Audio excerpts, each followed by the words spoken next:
It's time to get started. So with opening statements for the mayoral candidates by lot, Dan Miller will go first. And you have 2 minutes. Thank you. I figure I'm doing real good so far, and that out of 2 balls, I picked the number 1 ball. So far we've started out the campaign very good.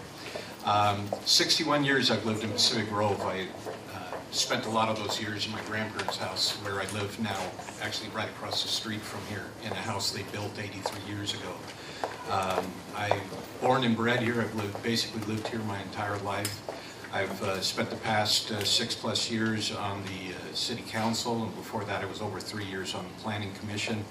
I've been to literally, since 1990, been going to city council meetings and planning commission meetings, ARB meetings, and that was before I got married, and now I don't go to quite as many meetings. I've probably been to, I would say, 500 meetings at least over those years. So I know how the city runs, how each commission, board, and committee runs, and what is needed for things to run smoothly. I've always been a citizen's advocate, which means I think the citizens become before anything in this town. Probably my biggest asset is the historical nature of what I know that we've lost with turnover of staff and turnover on the council, quite frankly, too.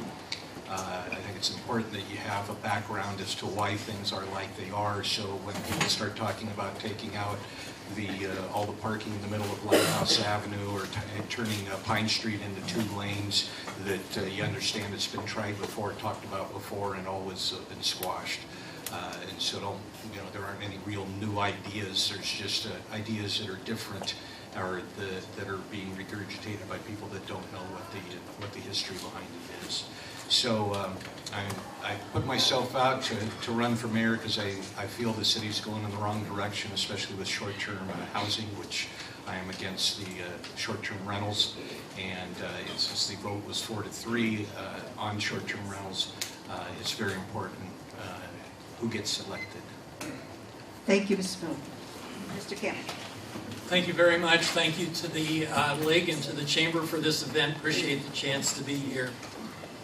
4 years ago, as your new mayor, one of my personal goals was to achieve a more civil and constructive dialogue in City Council. And as I've walked around door to door recently, what I've heard is thanks, and it just feels better to have that more constructive tone. It works better, and good things are happening in our city, and I'd like to list a few. We have the Home and Building Project moving forward after 30 years of neglect. We have new options for the ATC through the American Tin Cannery through Measure X. We have stronger golf course management. We have a local water project that will bring reclaimed water for irrigation of the golf course and the cemetery at lower costs than we're paying now.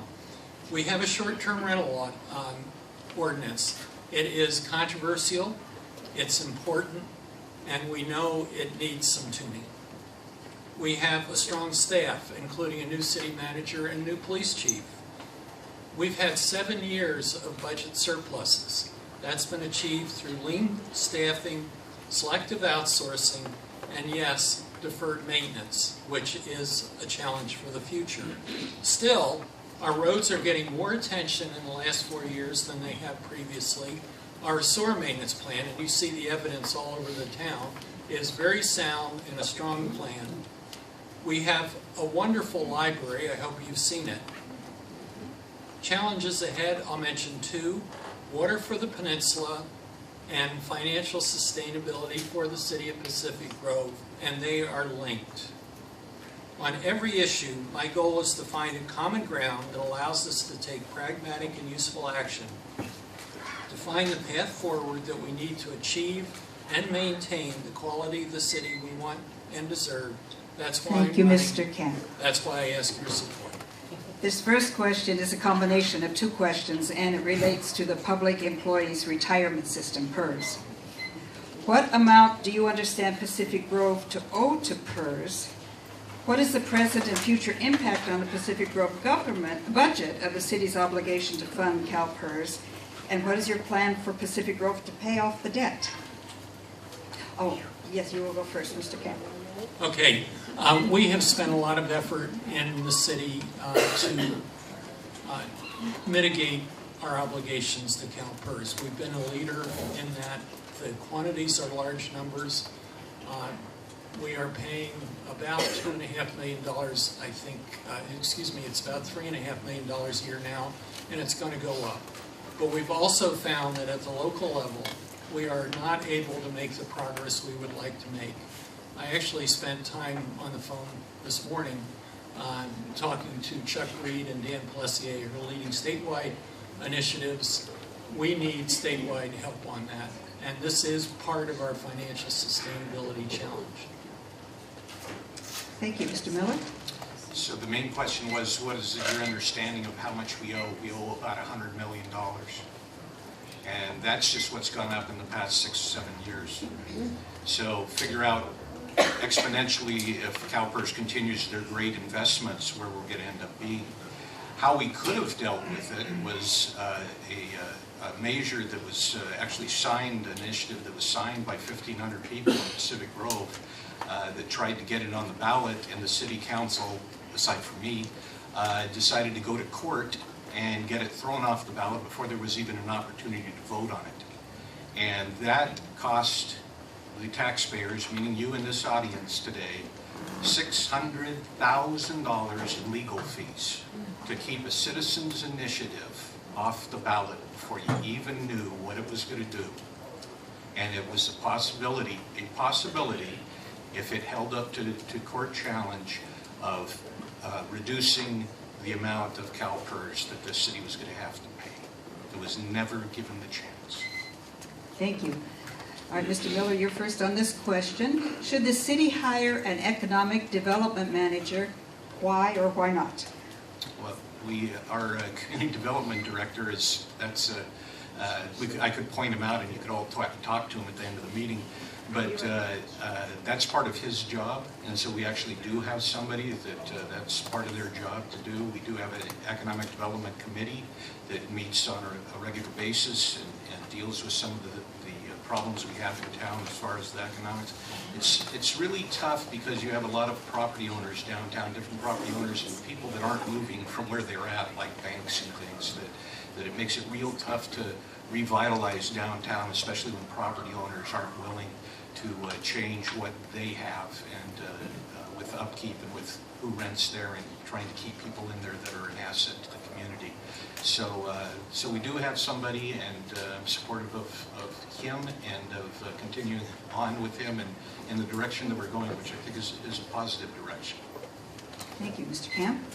Thank you. I'm going to go back to the previous question for a moment. A court did find that the Citizens Initiative was not legal, and it was time to quit wasting time on that. For economic development, I feel we do need expertise. We need new ways of thinking about it. Our businesses, through their taxes and fees, pay about 60% of the budget of the city. And it is the key upside if we're going to really have our budgets in balance. There are wonderful things that can happen when you have vision that has not been part of our reflexes in the city historically. The American Tin Cannery is an example, some good things happening in Holman, and a number of other things that are possible. One of the key things about economic development is when it's done well, it not only brings in revenue from visitors, but it improves the quality of life for our residents. It's life on the streets, it's things to do, and that's important for all of us on many dimensions. So yes, I really support the kinds of activities we're seeing. Thank you.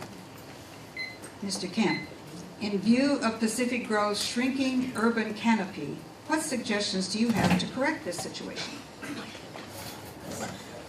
We have a lot of dying Monterey pine trees that sprouted in 1906, and they're going to disappear. We need to replant. We've had a history in the city of thinking about trees as something that we need to preserve at all costs as a very static thing. But what I have found on folks that actually understand urban forest management is you need to think in a very dynamic way with constant renewal. And that renewal is actually the cornerstone.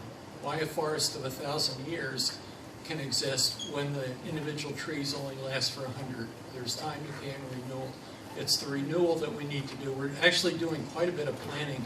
For example, in George Washington Park, we need to look at every opportunity to put the appropriate trees in where we can, but we simply cannot continue to believe that every tree must be preserved at all costs. It kind of gives trees a bad name in our town if we do that. Mr. Miller. Well, currently we have 750 people who have removed trees that haven't put back the trees that when they signed their agreement with the city they said they would. Used to be that it was 2 for 1, now it's only 1 for 1, and people still aren't replacing them. The city itself has been very bad about upkeep of trees and replacing trees, including, you can go out here and see a few stumps of recent vintage out in the community center grass out here. So it comes down to having a plan and a general consensus in the city that we want trees. And when I was on the planning commission, we were pushing trees. When I went to the city council, we were pushing trees. And it just comes down to the people of Pacific Grove and what you're willing to do yourselves in your own control. The trees in George Washington Park, I think already half of them have died because of the problem of keeping them going once they get in. Thank you. Mr. Miller, you're first on this one. What do you see as Pacific Grove's biggest problem? I'm not going to say that. Come on. The biggest problem, I would say the debt to CalPERS. It's a debt that we borrowed money years ago to pay off what the debt was at that time. It still continues on, and despite some efforts, as long as you're constantly raising the salaries of employees, your debt to CalPERS is going to also constantly raise.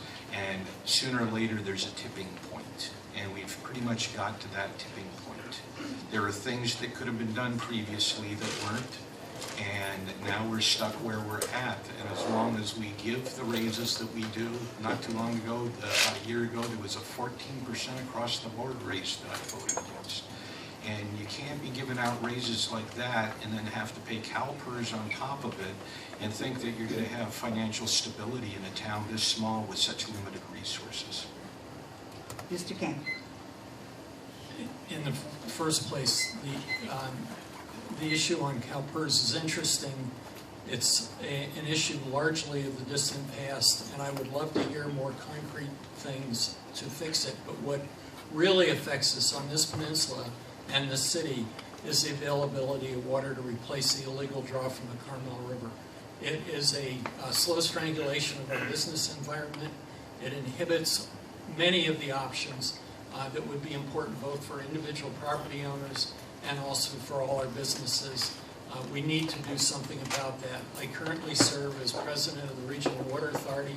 In fact, I have a 7 o'clock meeting right after this that I have to run off to because we have a meeting tonight. The work that we are doing as a collaboration on the peninsula to get a new water supply is the most critical thing for the health of this peninsula and ultimately for the city of Pacific Grove. Mr. Kemp, your top 3 ideas to raise revenue. Well, we have, I'll give you 3 that are part of the mix. And I'm sure the admission tax will come up later. It was not my personal favorite. We also have the question of TOT. Why do we pay 10% when in PG when Yucca Valley, if you've been to Yucca Valley, it's a charming town, but it's not PG. They pay 14%. There's a question of our business license tax, which I think on a very just basis could be raised.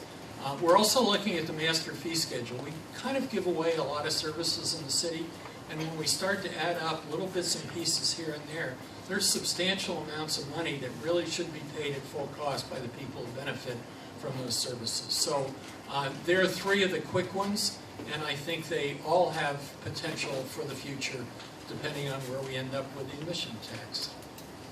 Mr. Miller.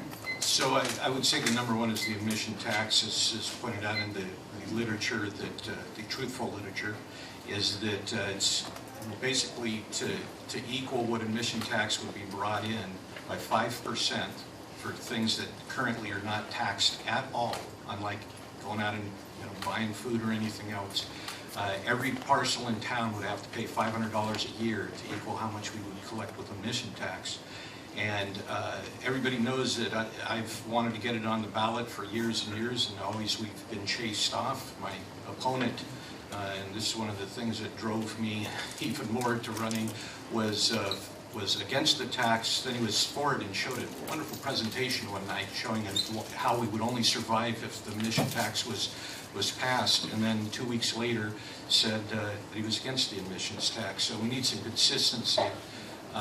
And that's one of them. But I think make a positive area for businesses throughout town is the second one, and make us... Thank you, Mr. Miller. I'll tell you in my closing arguments. You get to answer this question first, though. Would you favor one city manager, one police chief, one fire chief for the entire peninsula to save money? Every time we do this, every time we look at combining services, somebody always does better out of it than Pacific Grove, and usually it's Monterey. And I got to say, I've been all for bringing our fire department back here. It would save us probably $500,000 a year bringing it back, and there's just too much diversification among the cities to have a person trying to run it all. We tried that with the police chief from Seaside, and that didn't work at all, as has been proven. So I'm not really big on sharing services. We've spent a whole lot of time looking at it, and it's either fallen by the wayside, or other cities won't agree to things that make sense for the city of Pacific Grove. So while it might be a great idea, in actuality, it just doesn't seem to work. Mr. Kampe. So I'll say on a bottom line basis, we actually come out in a similar place, but perhaps for different reasons. I do believe in regional collaboration. The executive director of LAFCO made a presentation in our city, and she showed 30 different places where cities are collaborating in significant ways to the benefit of the participants. It can be done. When it comes to city managers, police chiefs, and fire chiefs, it gets much, much tougher. And there's been a lot of discussion. It is very hard to overcome some of the hurdles that can lead to combining those organizations, either pair-wise or on a wider basis. The idea of bringing our fire department back might save us money, but you've got to remember that we would have a small department. It was not doing well at the time we made the combination with Monterey, and in fact, it is very doubtful that it would save us substantial money if we brought it back. So that is one, we're getting very good service from Monterey. Thank you. Mr. Kampe, you're first on this one. Climate change is here and getting worse. What specific steps will you suggest for the city to take in order to decrease its carbon footprint?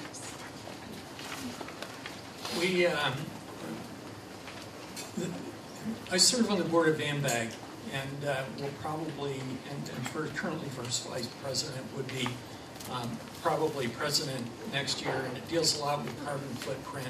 The biggest thing would be to get housing into our community that reduces the amount of commuting to and from PG. Housing is a critical need for us, but it is also one of our very, very tough problems. And there are concepts of mixed use. There's questions of how we can increase density. There are locations in our town that have opportunities, but all of them are challenging, and we've really got to have a discussion on that. Thank you. Mr. Miller? I'm going to go back to the last question for a second. 4 years ago, the City Council voted 6-1 to go out for proposals for the fire department, and it was just to ask for proposals to see if we could save money, and the one person that voted going out for proposals was the mayor. So as far as climate change, I think that's a little bit bigger than Pacific Grove. I think each of us in our own lives can drive less, turn off a light, do things like that, but unless everybody's doing it across the world, it's not going to happen. When you see what they're doing in China, it's a little hard to negate that, no matter what we do, and the amount of money that has to be spent is pretty incredible. So one can hope that it's cyclical, that climate change comes and goes, and because you may scoff, but there have been times when people have worried about it being too cold. So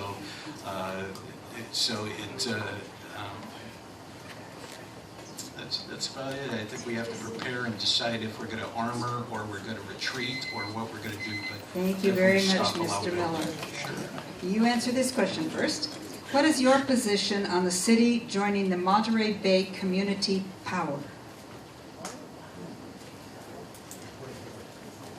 Well, if somebody wants to tell me what the Monterey Bay Community Power, I feel like, what's his name, Gary Johnson in Aleppo all of a sudden.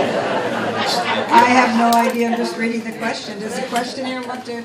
No idea, so I'll pass it. Okay, let's. Mr. Kemp can answer it if he'd like.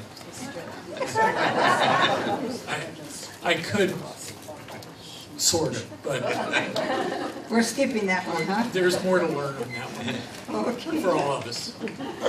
All right, well, shall we go with Mr. Miller first again? Sure, why not? I know it is not the city's business, but what is your opinion of Measure Z? Well, it's, again, yeah, one of those where we reach out like we don't have enough problems in Pacific Grove to discuss tonight. You know, the thing about fracking is, I hate to say it, but it's one of those things that you always want somebody else to do all the experimentation and find out what's wrong and what's working and what's not before you start doing it yourself. But since we're doing it ourselves, we're part of that experiment. And since there needs to be some kind of suspension so that we can see exactly if there's better ways of doing it and safer ways of doing it, and if indeed there is as much negative going on. It's funny, since we've had fracking, I don't remember a big earthquake, but they're blaming all the earthquakes in the Midwest on fracking. So it's there's definitely studies and things that still need to be made, but I think we should kind of slow it down a little bit before until we find out. Thank you, Mr. Miller. Mr. Camp. I think it's unfortunate in Measure Z that a couple things are blended together, and the fracking part I have no problem with a ban personally, and that's fine. What is also interesting, the San Arta fields are very productive and very important to the revenue of the county, and the oil wells are like trees. You need new ones on a regular basis.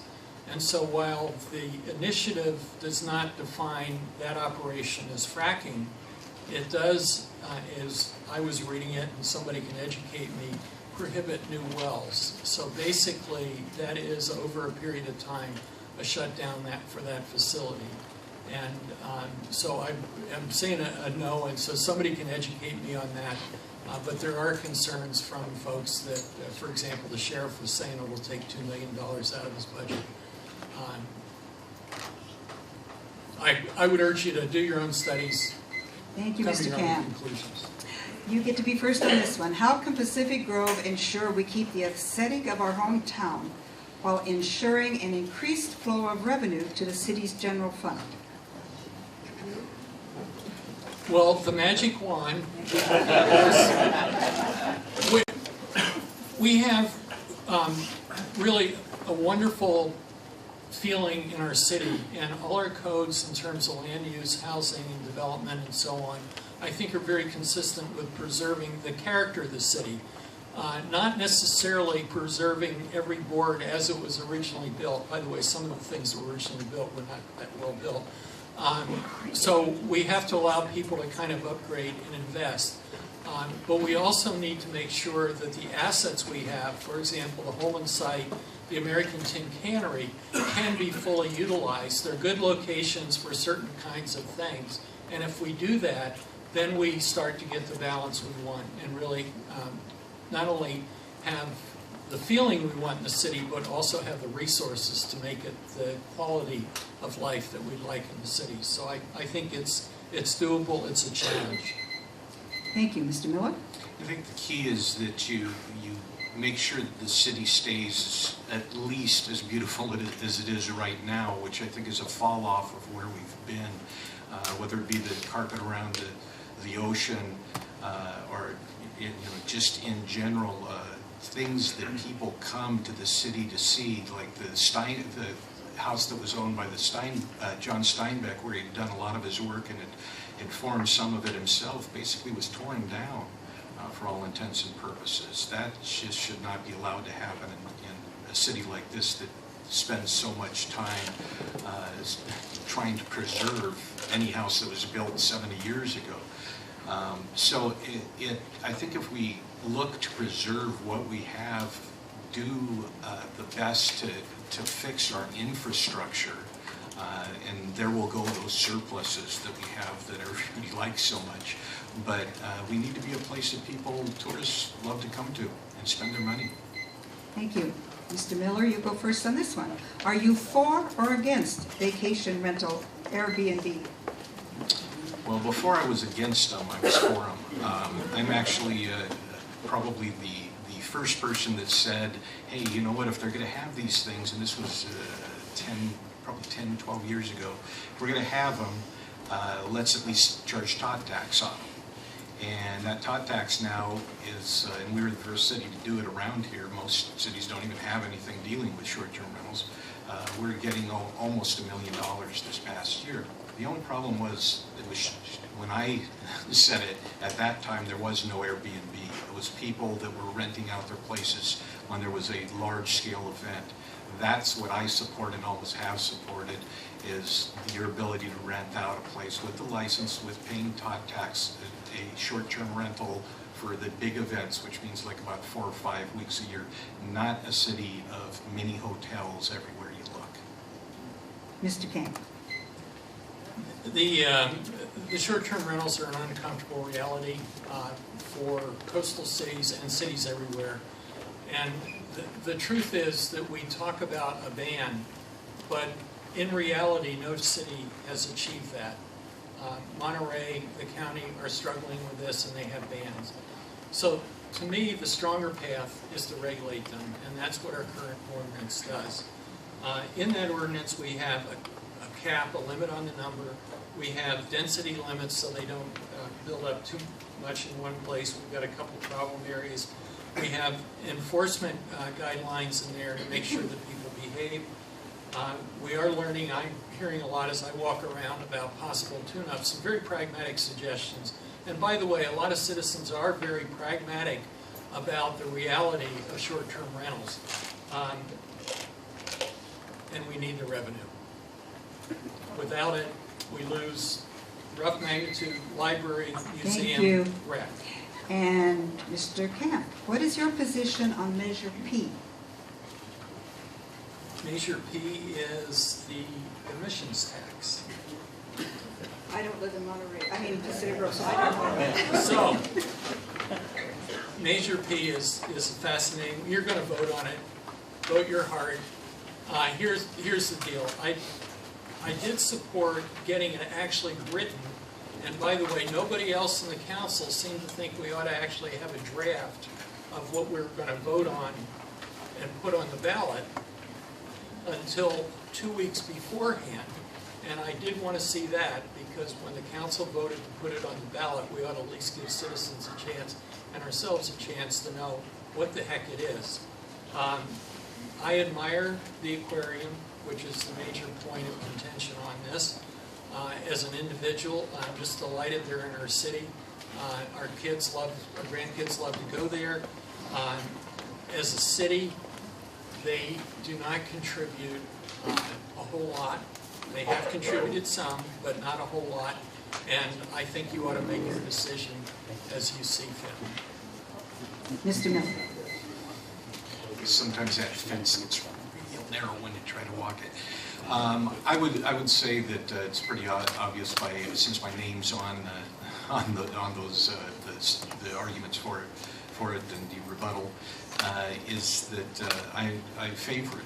And when everybody's worried about the financial stability of the city and money has to come from somewhere, people are talking about raising business taxes 140%, raising tot taxes to where it would be the highest on the Monterey Peninsula by far. Forget Yucca Valley, start talking about Carmel, Monterey, Salinas, Delray Oaks.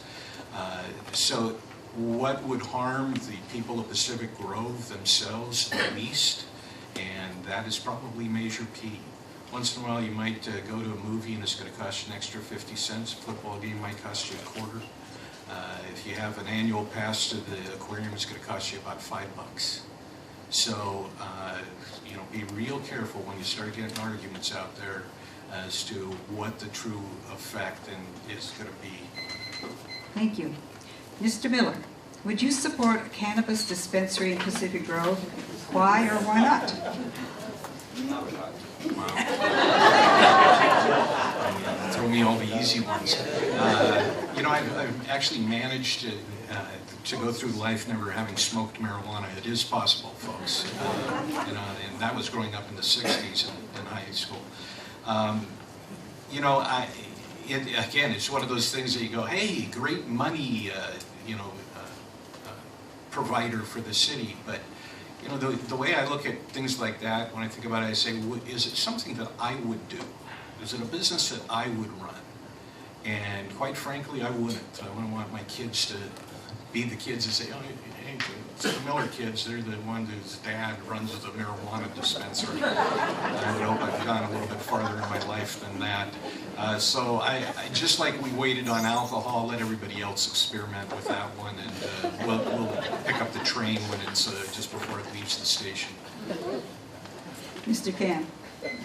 I actually kind of come to a pretty similar place. I've asked myself, does a marijuana dispensary make Pacific Grove a better town?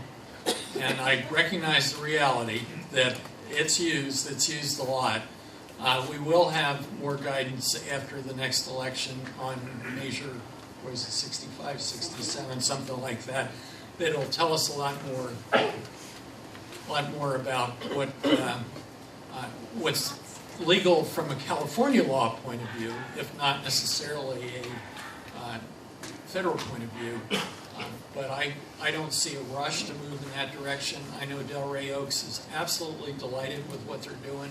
And so there is a venue nearby where our citizens can find medical marijuana.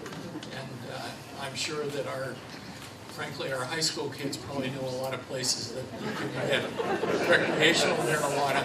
And that's a different issue and needs a different treatment. Okay, thank you. That's all the questions. We're going to stop just a couple minutes early, and that's good. So, whoa, we're not through. They each have a minute for a closing statement, and the first one will be Mr. Kampe. Okay. Thanks so much for the chance to be here. Thank you for patiently listening. My primary goal as a mayor is to have the council and staff work together to meet the needs for our city and its citizens. It is not, well, on every issue, the goal is to find common ground that allows us to take pragmatic action. And that's something that I think our council and my role has been very useful to the way your city government runs over many years. It's a challenge to find the path forward that we need to achieve and maintain the quality of our city that we desire and we deserve. And I ask your support to continue that quest. And thank you for coming tonight. I really appreciate it. And would appreciate your vote when the ballots come out. Thank you. You could give them a big round of applause now.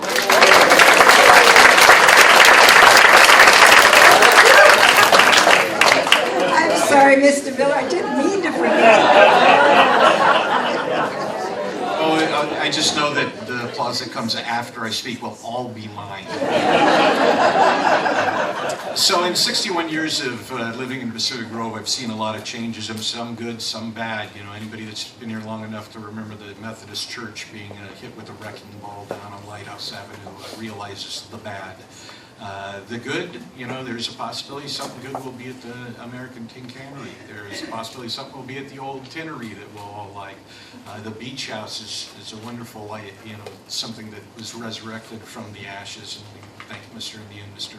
Phillips et al. For that one.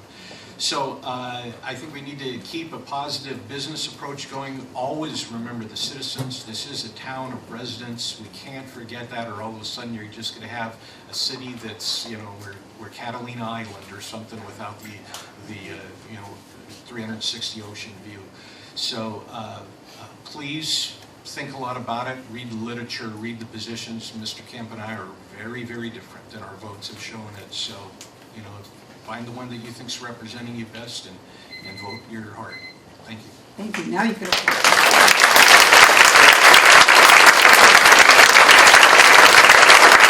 We're going to have a 5-minute break now, but would please the